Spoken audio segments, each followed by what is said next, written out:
Okay, so we're holding towards the end of Siman Peizayin, Halacha Basar בחלב. We're going to go into Sif tests, maybe a little bit of Yud. And in order to understand these Seifim, we're going to be touching on several topics, including the process of cheese making. What is the problem of eating cheese that was made by a goy? We're going to talk a little bit about the rennet, of course, involved in that, and gelatin later on. What is the exact problem of gelatin that has still comes up from time to time in dealing with certain products that we'd love to have and love to eat, but they are made from non-kosher animals. Is there any leniency? So in order to understand the issues, we have to understand what it is, what it's made from, what is the process that's involved, and what are the issues, what are the halachic issues. And Baruch Hashem, since we are learning Basar בחלב and Taaruvot, that's where the halachas are to be found. And a good understanding of the concepts will help us deal with the issues, see what exactly is the problem, if at all. So before we go to gelatin, let's talk about milk and cheese. I think most of us are familiar with chalav akum, right? Chalav akum, milk that was milked by a goy. Milk that comes from a buffalo, from a cow, from a sheep, from a goat. These are clean animals. The milk is kosher. However, the Chachamim prohibited milk that was milked by a goy, that was not supervised by a Jew, for a simple reason. There always exists a possibility that the goy may have mixed non-kosher milk that came from a non-clean animal, camel's milk, pig's milk, and so forth. Why would he do that? Maybe he likes it this way. Maybe because he has animals that are not clean in his barn, in his farm, and it's just more convenient for him. It makes no difference. It was common practice. There was always this chashash. This possibility always existed. And the Chachamim said, listen, since this could happen, we need supervision. And there's various halachas on how this supervision comes about, which we won't get into right now.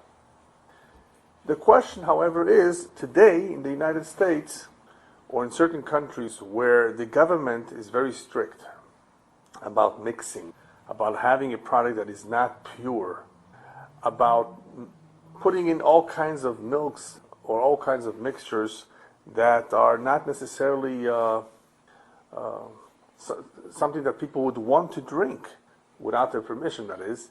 Since the government is very strict about this, and they may levy a large fine if somebody's caught in the process, plus, since it's not economical to mix other milks other than cow's milk, because those milks would be more exotic, more expensive, plus it is not that common to see, perhaps, another animal that is not clean in the same area where the cows are milking.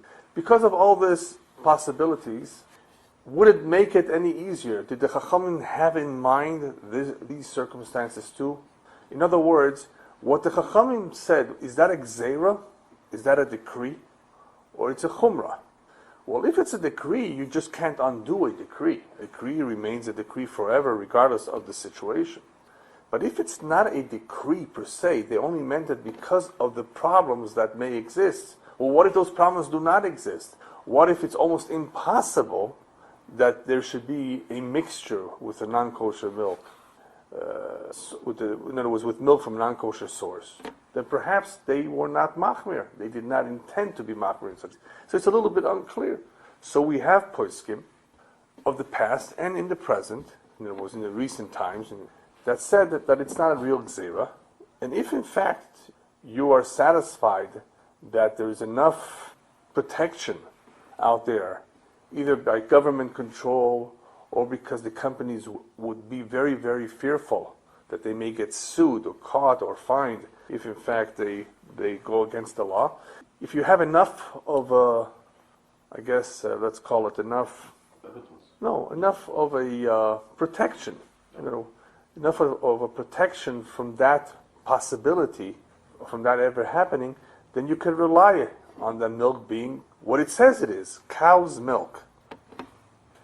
Moshe Feinstein recently is one of the poskim who therefore allowed in the United States of America, that is, if you were to go to other countries, it does not necessarily mean that the same criteria exists there. The companies may be more easygoing about it, or the conditions may be.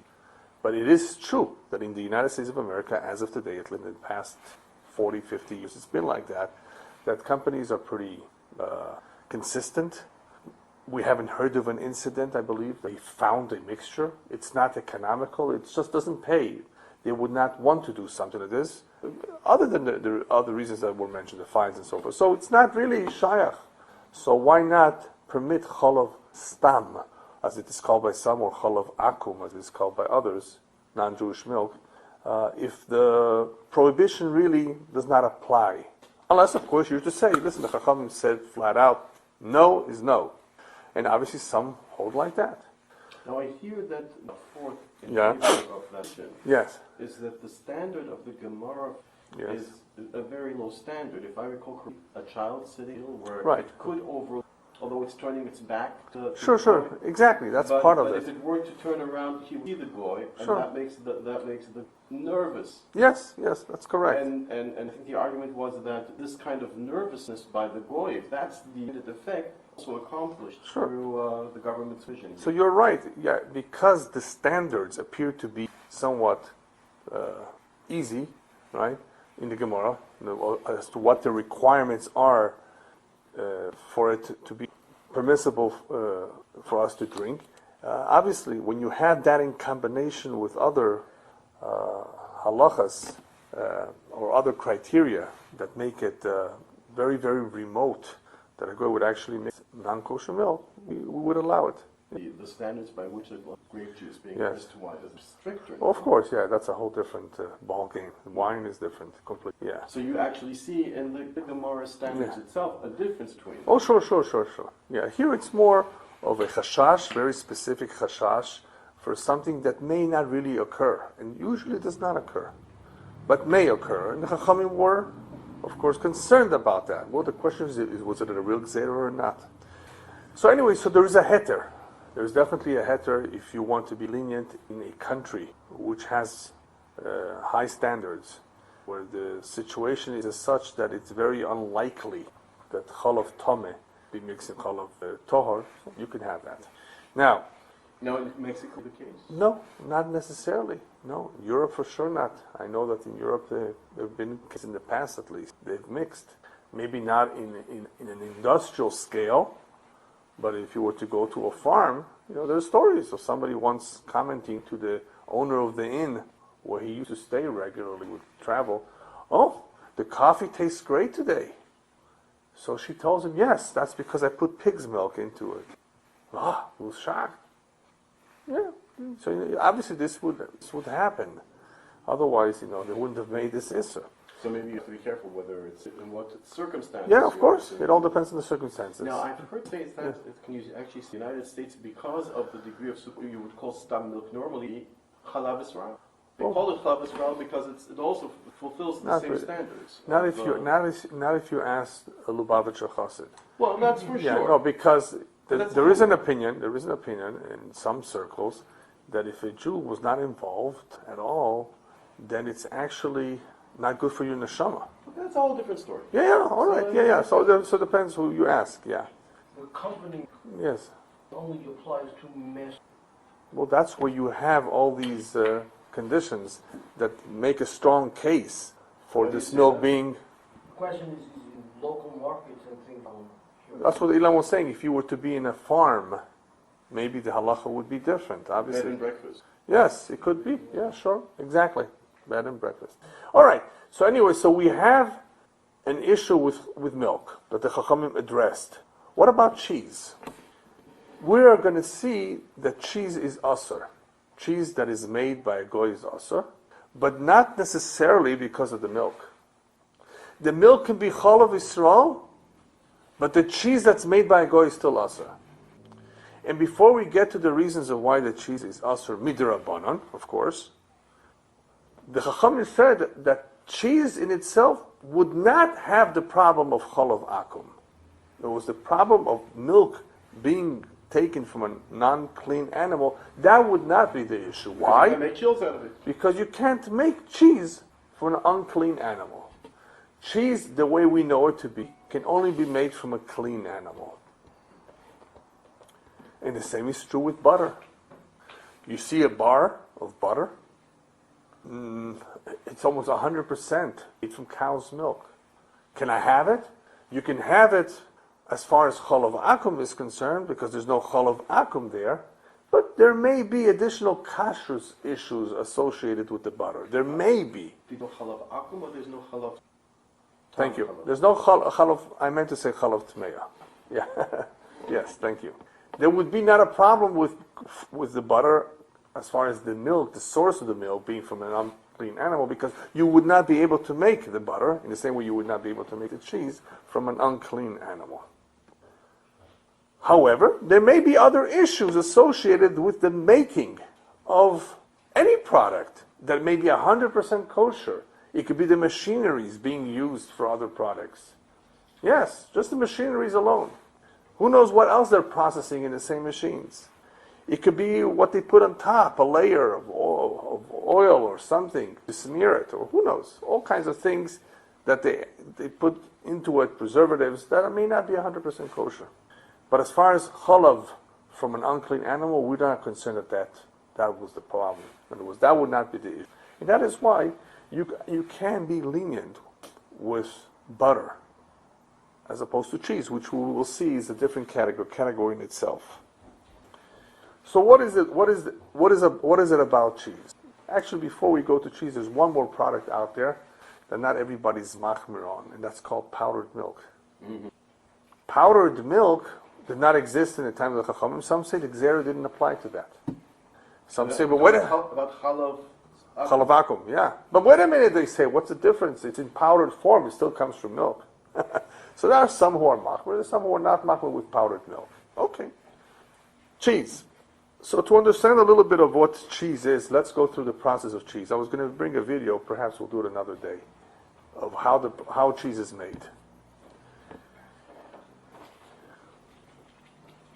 Just have to go down there and turn on the light. It'll go all the way through the hall. Yeah. There's a legend. I don't know if it's true or it's an assumption. How did cheese begin? Who came up with cheese? How did they think of it? Well, there was a traveler, perhaps once upon a time, who was traveling with a leather pouch. And he had milk in this leather pouch. And after a number of days, perhaps, he opened it up and says, "Ooh, what's this?" It had it had somewhat solidified. Something had happened to it. It had coagulated, right? And that is how he discovered that perhaps this combination of leather, something in the leather, something in the hide, touching the milk, does something to the milk. And today we know that there are certain enzymes, there are certain things that have this chemical reaction in a certain way in breaking up the lactose in the milk, the sugar in the milk, basically transforming it to something more of an acid, what's called lactic acid. In other words, there are some things that if you put them into the milk, this liquid called milk, it will begin to become more and more sour than what it was before. Okay? Now these ingredients by themselves may not create cheese immediately. All it does is it breaks up the milk. And when it breaks it up, depending on the level of acidity, you have little globules forming with time. Now this can happen by itself too. Depending, of course, on how much time has transpired, the milk will become sour. Right? So even by itself it could happen. The more so if you put certain ingredients like lemon juice, anything that has acidity, vinegar, and it will have a similar effect. Similar, not exactly the similar effect of breaking up the milk, and eventually what you have is pieces of ricotta cheese. I say ricotta. It's not really, it's more like cottage cheese. Cottage cheese. That's what it looks like, and that is how cottage cheese really is made. Now, cottage cheese is not necessarily made with lemon juice, even though that's a good, quick way in your home to begin to make cheese. Is just applying a little bit of lemon juice to the milk, letting it sit for a while. Today, what they use is called a starter culture. There's different kinds of starter cultures. They all have a similar effect, and that breaks down the milk to a level of acidity that when you put a little bit of rennet, which you know what it is, right? Rennet comes from the skin or the hide from animals, usually from calves. What that does is it, with a little bit of time, of course, takes all the pieces that have began to form and solidifies them even more. It makes them even firmer. That's what the rennet does. And of course, that sinks to the bottom, all the harder pieces, and what you have left on top is what we call the whey. So if you look at cheese as it is being formed, as it is coming together, as it is actually separating first, breaking down, and then the pieces coming together, the solids, you will see a layer on top of this liquid, watery, somewhat grayish, right? With a little bit of perhaps cream, of some sort of cream on top. That's called whey. And all that whey in the process of making cheese is removed. You don't want to have water, too much water content, too much moisture in the cheese, too much of the water, because that will make it spoil. So they separate all that whey out. They do other things with the whey. And then you're left with the casein. The casein is the main part of the milk, which has solidified somewhat. Now, what are you going to do with that? Well, it all depends on which cheese you want to make. Is it going to be mozzarella, Parmesan, Swiss, what else? Cheddar? Adam, you said? How about Monterey Jack? There you go. Yeah. Colby, right? All the famous cheeses. The main difference between all of them involves the culture that is used, because that provides also flavor. It will depend on if it's cooked and to what temperature it's cooked, right? And of course, later on, you have a process called brining and aging to some cheeses. Brining involves putting the cheese that has formed into this salt water mixture that will enable it to be preserved even longer, and it brings out the flavor perhaps, because a lot of the flavors have to do with the culture that is being used. And then some cheeses are aged even a couple years, believe it or not. Yeah, some of the Swiss cheeses. By the way, does anybody here know how do you get holes in the Swiss cheese? I actually thought somebody actually makes the holes. Sometimes they do. I just read an article about how that particular cheese is made. It's the carbon monoxide. What? Carbon dioxide. Yeah, they form the bubbles that are formed in just like in the fermentation. You have bubbles, so you have this holes being formed after a while because of the bacteria. That's healthy bacteria, that is. Healthy bacteria in the cheeses that are bringing this out after a while in the aging process. So anyway, in dealing with the kashrus of this cheese, well, we have milk, and we said the cheese cannot be formed from other unclean sources of milk, but there can be certain ingredients that are sometimes added that can be a problem. And that is why, if you want to know why kosher cheese is so expensive, because many times they have to kosher all the vats, depending on what was done there before. And then, of course, there's the distance, the amount of, who knows where they're traveling. And the non-Jewish company has to stop their machines to make this kosher batch, right? So there is a lot more expense involved in making the kosher cheese. So if you ever wondered why, all it is milk. What's the big deal? Yeah. Except for the pasteurization, where's the gashing? It's cold. You're right. That's a good question. In other words, in some cheeses, it's only cold. So therefore, in those cheeses that are only cold, there's not too much heat involved, or at least it's not a heat of yat solededbo, right? You wouldn't need to kosher the machine. So they should be cheaper.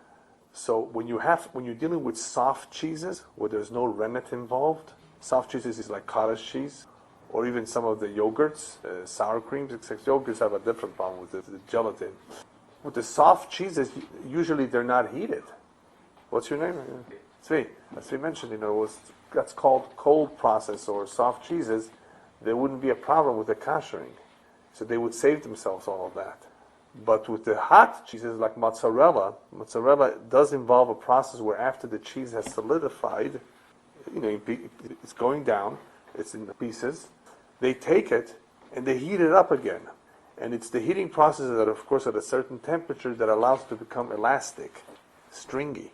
The heating of that which was done first initially cold, just with the rennet. It's cold, it's not hot. Or if it's a little warm, it's not boiling hot. Then they take all that and through the process of cooking it up to a certain temperature so as not to kill the culture. The whole idea is the temperature is very sensitive in the process of cheese because it won't come out. It won't come out the way you want. A lot depends on the temperature, depending on the type of cheese you want to do. So anyway, sometimes kashering is necessary and sometimes not.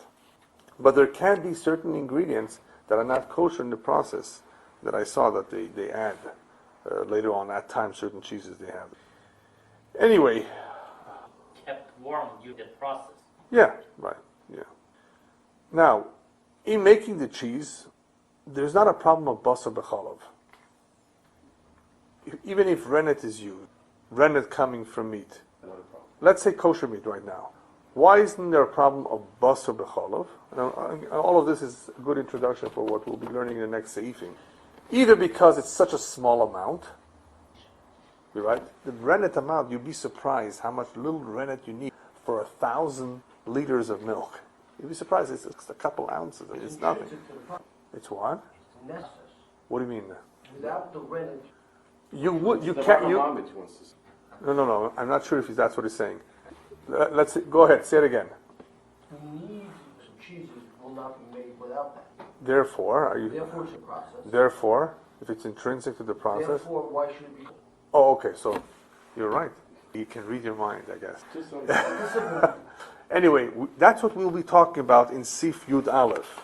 That is where we are introduced to the concept called Dover Amamid, which is a Derabanan, according to most poskim, which says basically, if, as you explained it very nicely, if this is intrinsic, meaning that this is a very important contributing ingredient to the formation of a product, greatly enhancing it or actually making the cheese, then the laws of bittul do not apply. Okay. So what's the question?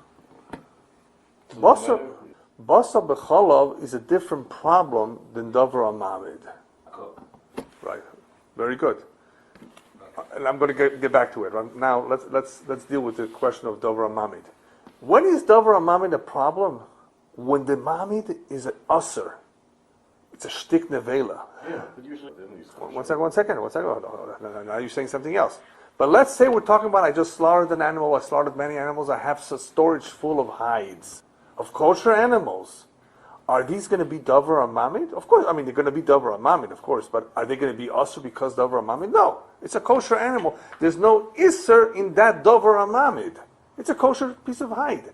The only potential problem I have in this piece of rennet is possibly basar b'chalav mixture, but I'm not even cooking it. I'm not cooking it here. I'm just listen that. So there's no cooking. It's so small, and it has no taste. See? But what's the problem? There's no problem, therefore, of basar b'chalav because of the little bit of rennet in there. Any other problem that you can anticipate? We're talking about a kosher piece of rennet here. Okay? With basar b'chalav, there wouldn't be a problem. So davar amamid, yes. If it would be a davar amamid of an avela, then I say, but it's batal b'shish. No, it's not, because it's davar amamid. But if it's not an isser, this davar amamid, this rennet thing is not usser, it's a kosher piece of rennet. I don't care about the fact that it's mamid. So what? That has nothing to do with basar b'chalav. Follow me? It has nothing to do with basar. It's a separate issue. If it's usser and it's mamid, I don't apply the hilchas bitul to it. But if it's not usser, I may have a separate concern. It's basar b'chalv, but it's not basar b'chalv. Don't worry about it. Why? No flavor. You don't cook it. What's the big deal here? And it's so small. Yes, you were going to add something? Yeah. I was going to say back there. Yeah. I was going to say kavush, but even the piece of granite, whatever. Yeah, we're going to talk about kavush a little bit later also. Yeah. Now, going back to cheese. So there's hard cheese and there's soft cheese. With soft cheese, you don't really need the rennet. Okay? You can just make the cheese, as we say, with a little bit of lemon juice. In your own home, you can make it a little bit of soft cheese. The Aruch HaShulchan, there are many, I should say, who say that the Isur, the Gvinas Akum, which we're going to talk about now, only pertains to solid cheese, not to soft cheese. But the Aruch HaShulchan, I think Chacham Hasadim also says, it applies also to soft cheeses. So now that we know more or less how cheese is made, what's the difference between soft and hard cheese, what is the problem if we wanted to buy some cheese in the store, why would it have to be cheese that was overseen, was supervised by a mashgiach, a Jewish mashgiach? If we said just before that cheese cannot be made from an unclean animal, that means, the milk.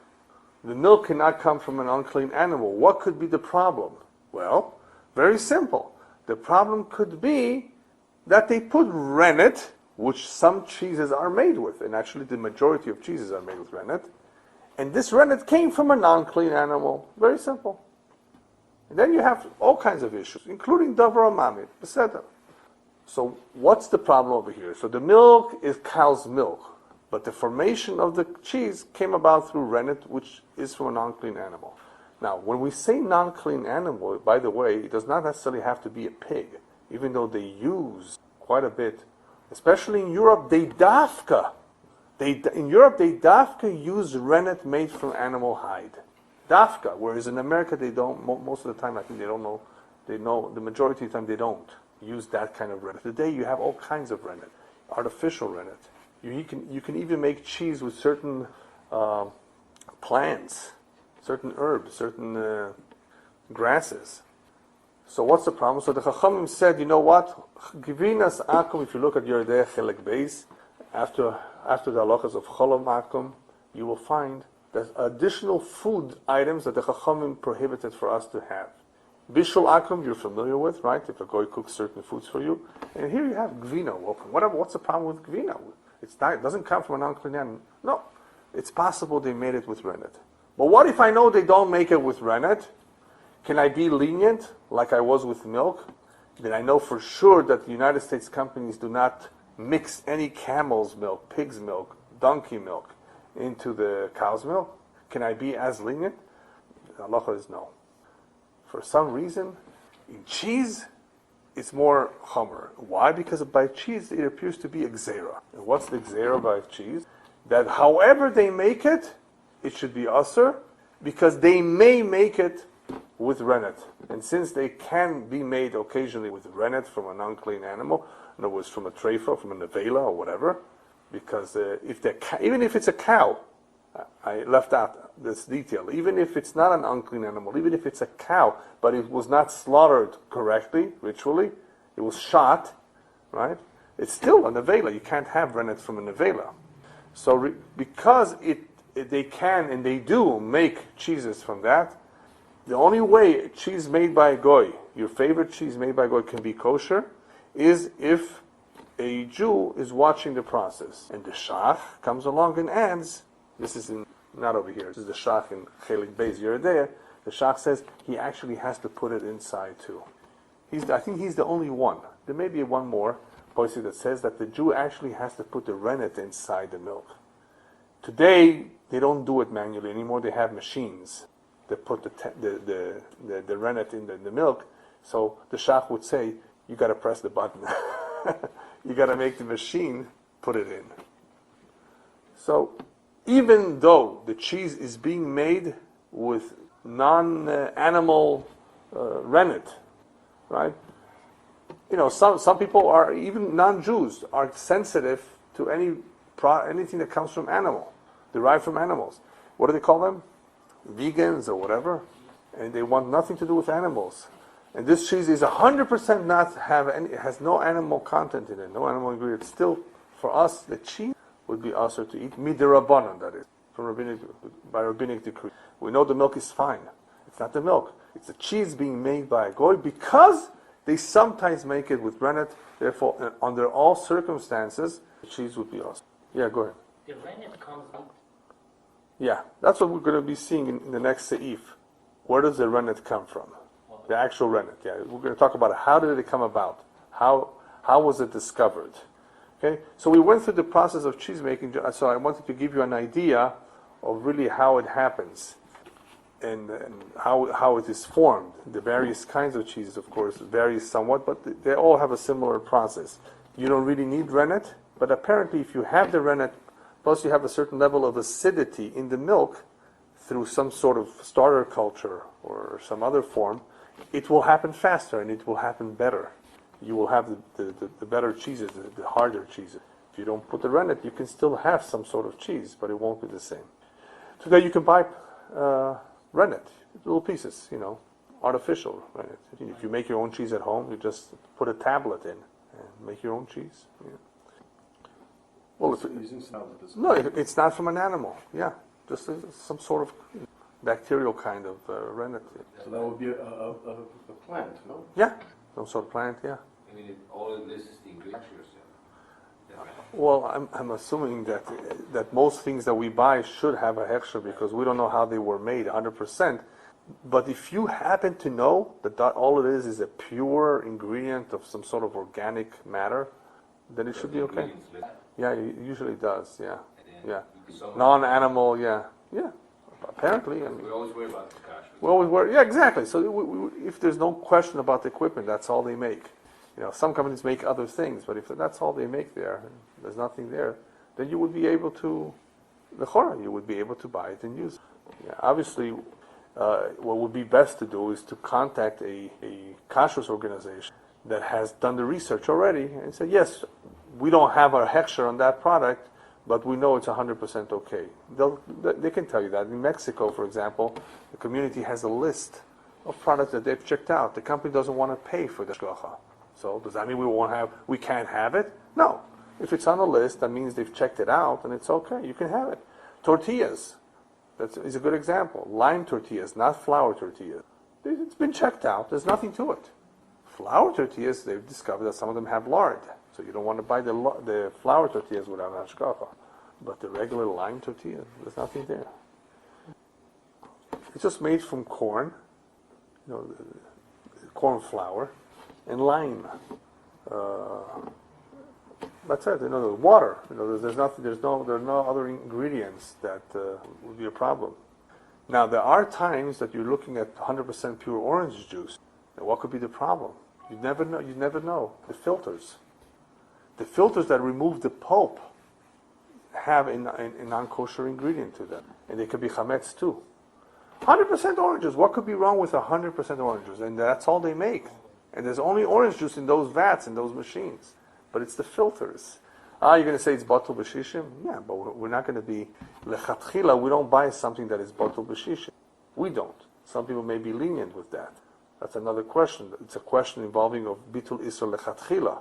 When a company does it for you, and they're being mevatel for you all the time, does that constitute tul b'shishim or not? So we usually try to avoid these kinds of things, even if they're batul b'shishim. Unless, of course, you're dealing with medication, which we'll talk about more at length on Thursday, maybe when we talk about gelatin, what the problem with gelatin is. Gelatin is more a problem of bones, but it could also be an issue of the hide or the skins, as well as the bones. There's different kinds of gelatin, just like there's different kinds of rennet, there's different kind of gelatin. But that is a separate set of problems. Okay, so now that we have a little bit of an introduction on milk, cheese, and so forth, it will help us understand the machlokes of the Rishonim in Sif Tes. Sif Tes speaks about the chalav hanimtza v'keva. Up until now, we've spoken about various kinds of milks, even women's milk. We spoke about the machlokes of what nisiyu b'dechalba is. Is mei chalav and nisiyu b'dechalba the same thing, or are they separate? The Chaber holds, like the Shitas who hold, the two separate things. Nisiyu b'dechalba is whey, And whey cannot be cooked with meat, because whey is considered just like milk. That's called nisiyu bedechalba. And the Mechaber says that's not bichlal mei cholav. Ve'osur min haTorah, not mirabon, min haTorah even to cook it. However, mei cholav, which is after you've taken the whey and you've cooked it, and you still have some solids which you remove, and all you're left is really plain water, liquid water. That water is mei cholav. So we spoke about the various components of milk and different kinds of milk. And now in Sif Tes we are dealing with something completely different. It is milk, real milk, but it is the milk that is found in the keva. Now, what's a keva? Whenever you see the word keva in the Gemara, if you learn Gemara in Chulin, it may be misleading a little, because there the sugya is a little bit confusing, because there's like a reisha and a seifa to that sugya of what the opinion was in the beginning and what the conclusion was. But when you read that Gemara, you find that the word keva is not what you always thought it meant, the stomach. Keva could actually mean the milk in the keva. Okay? It can mean the milk that is found. In other words, you just slaughtered a calf, a young calf.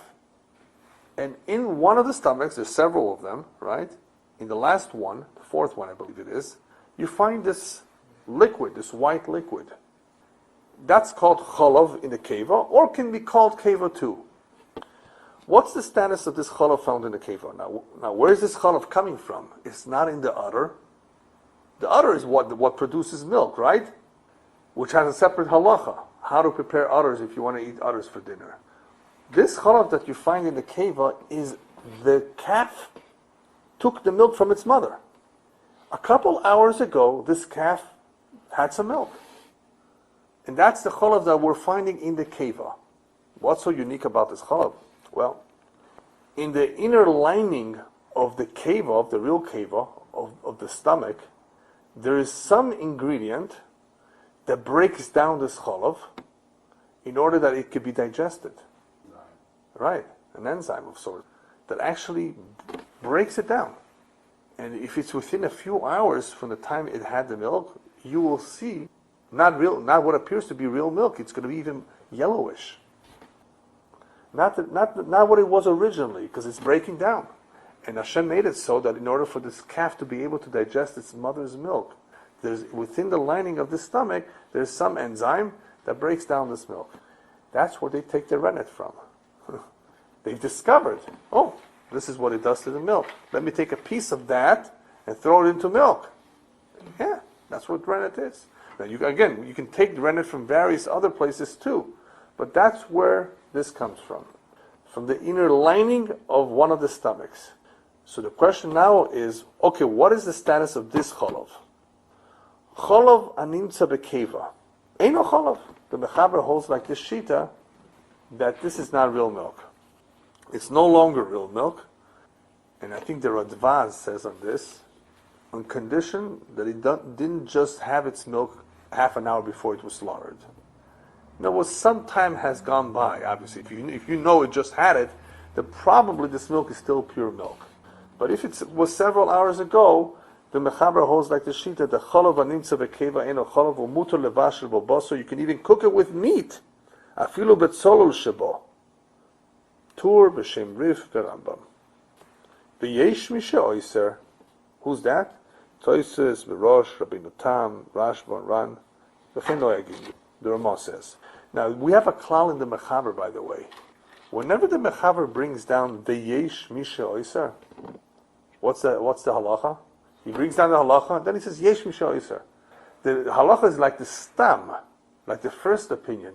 But because he says Yesh mishe oiser, you got to take it into consideration. So here, since the Ramah is going to be the one that is going to make a big difference over here, obviously we may have to be machmir here. So first he brings us down the halacha, because the halacha is a machlokes rishonim. I wrote it down over here. All the Rambam, like he points out over here, the Rambam, the Rif, they basically hold that when the Gemara allowed us this chalav, it's because this chalav is called pirsha be'alma. What is pirsha? Pirsha is not food.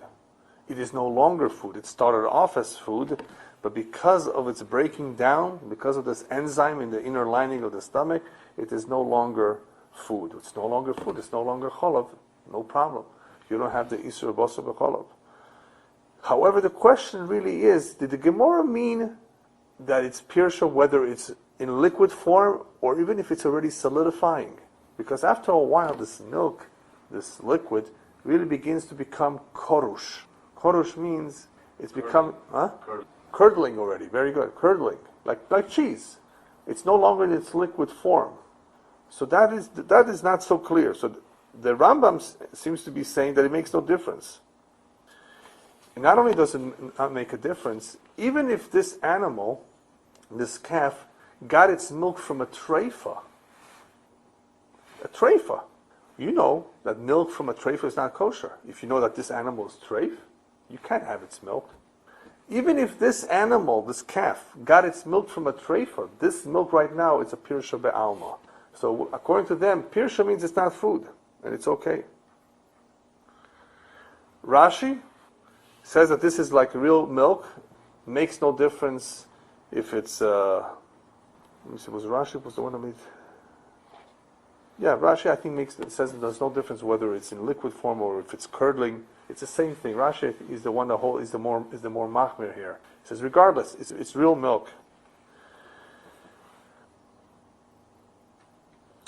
The only thing that Rashi will admit to, concede to, is that since the Gemara does talk about pirsha, since pirsha is mentioned, how do you have pirsha with real milk? It says that if this calf took the milk from a treifa, it's pirsha, it's separate.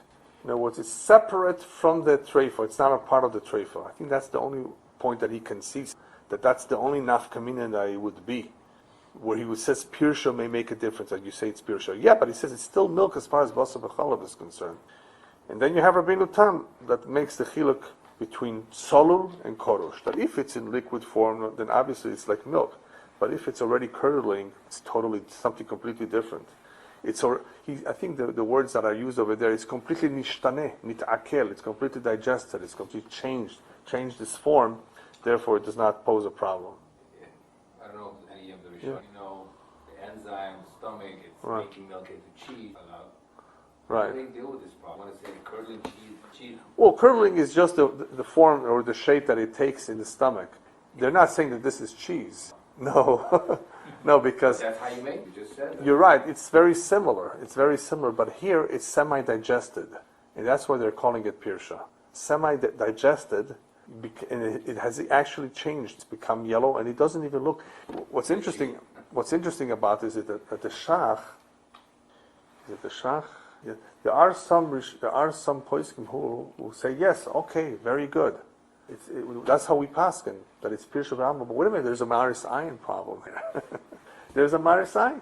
It appears, and some say there's no maris ayin because you can actually see the difference. It doesn't even look like milk.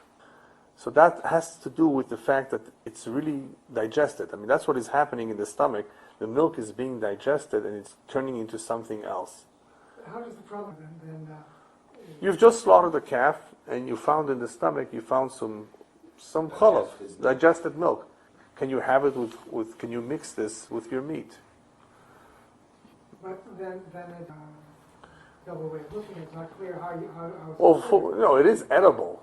It is edible. That's not the question. If something is not edible, is obviously we would be even more lenient. But here it is. You can eat it, but it's not milk anymore. Now there's something else to this too. Has a food? Yeah. Remember when we spoke about basar b'chalav, how it's unique iser, that if it was pogum milechatchila, if it was not edible, it was not tasty from the very beginning, there would be no problem with basar b'chalav, because basar b'chalav that was original basar, original chalav, and you added something to make it not edible, you still can't have hanoah from it. You still can't benefit from it because it's also afilu shelo kederach hanoah. It's even prohibited, even in its unusual, in an indirect way. It would be also for you to benefit from basar b'chalav. But here, if it is from the very start, it's completely no good, not tasty, you may mix it, you may add it for whatever reason, it would not have the problem of basar b'chalav. And if anything, some say, I saw one before say that if anything, this would be similar to chalav shchuta. Chalav shchuta, we said, is what? The milk of a dead animal was slaughtered. If anything, it would be a derabbanan, not a deraisa. was even according to the ones who say that this is not pirsha, but this is like real cholov. Are they saying it's also midoraisa or it's only also midorabanan? So some say no, it really should only be also midorabanan because it's not the scent, it's pogum. It's semi-digested. It's not exactly the same kind of milk that came out when she was first having it. Anyway, so we see the Shulchan Aruch passages like the Rambam, the Ramah is concerned about the Shita of Rabbeinu Tam. And I saw the Marshal actually is choishish to the Shita of Rashi. So he says none. In other words, not even the solidified one, not even the milk that has curd in the stomach would be mutter. Whereas the Ramah is going to make a chiluk. As we will see in the next, it depends on if it's Marshal was machmir more like Rashi. So regardless of what form you have it, don't mix it.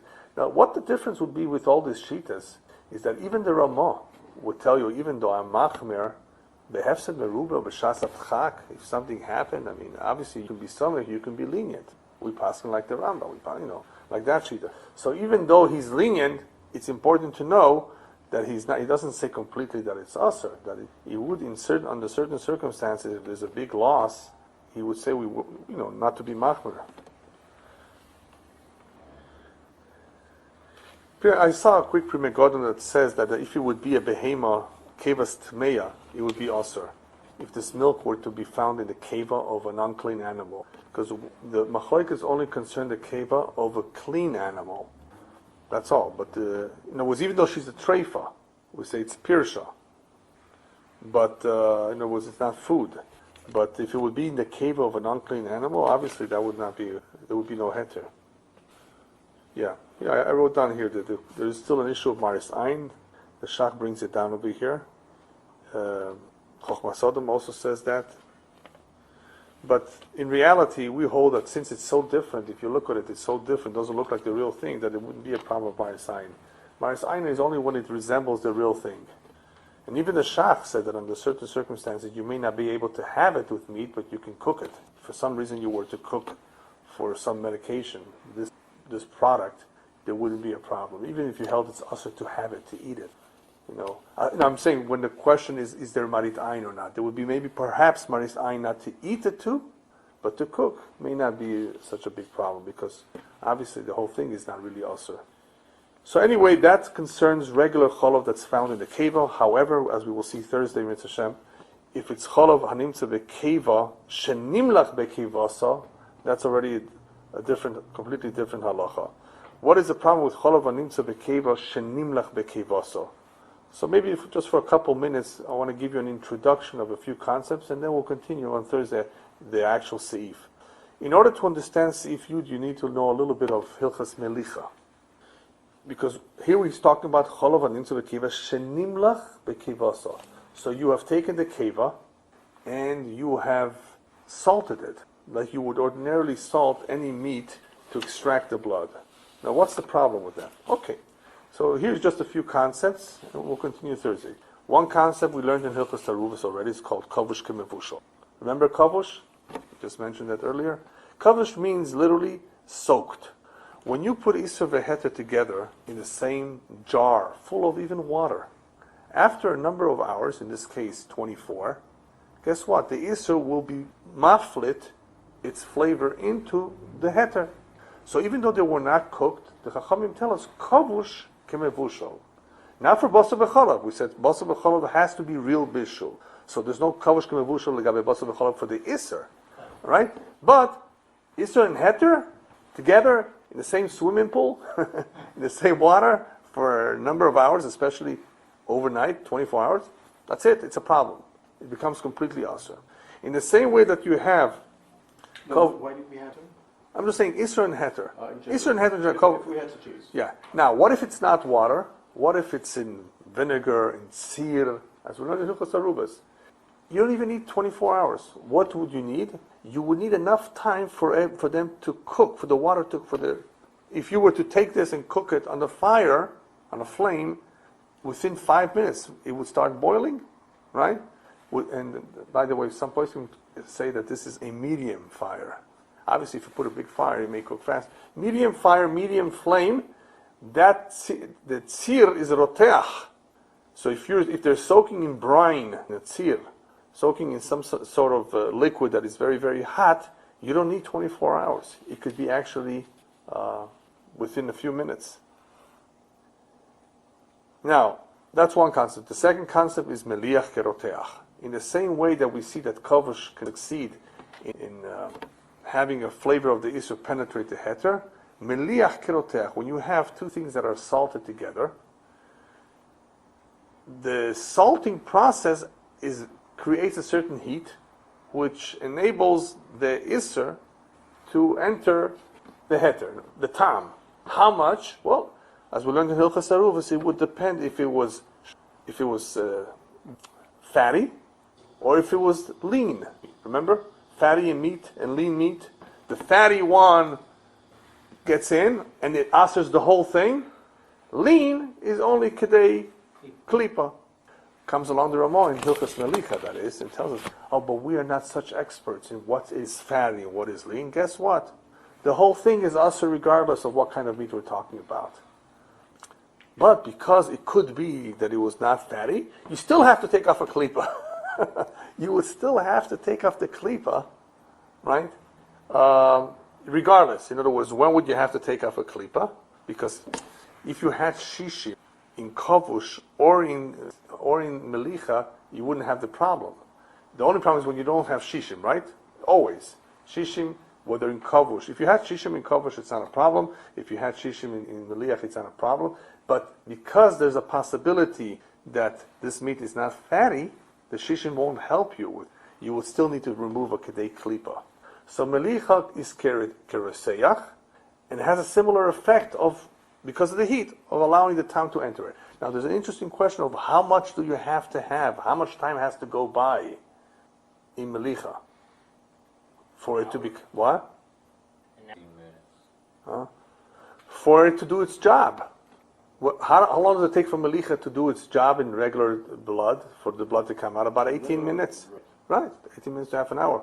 So if that amount of time went by, that's it, it's usher. Some say right away almost. What? Some say the opposite. Yeah. The 1 minutes is over. Yeah, something else happens. I mean, it goes back in. That's What? liver. Yeah. When they push it in Yeah. the liver. Anyway, how much salt do you need in Melicha for Meliach to be a problem?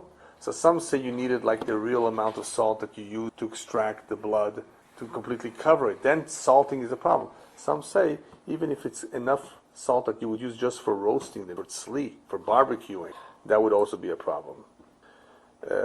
And on this also the Ramah says, since we're not bekiyim, whatever amount of salt you use. No, you said. Anyway, I'm sorry. Legabe the time, legabe the amount of time. Legabe the amount of time for Meliach to be Resech, I think it's the Shach brings down that the Beis Yosef would hold that if it's similar like tzir, like kavush with tzir, the same amount of time required to put something to cook. That's the time by Meliach Kereseach, not the amount of time that it uses to draw the blood out. The question about how much salt, that is the question of how much salt is used. That involves the question of whether the amount of salt that's used to actually salt the meat or the amount of salt used for tzli. Anyway, these are some of the concepts that are covered in Hilchos Melicha. They're only important for us to know here is because the next seif will talk about this milk not just being discovered there, but actually by mistake having been salted in the keva. And since it's in the keva, once it's salted in the keva, it's a whole different halacha, because then it has absorbed perhaps some of the meaty flavor in the keva, right, into this chalav. Well, now you want to use this as a rennet, that's going to be a problem. Okay, so that is already a different issue. It's not just the chalav itself. Now it's the chalav that has absorbed perhaps something from the keva. All right. So anyway, so Mitzvah Hashem will get into this a little bit more in detail Thursday.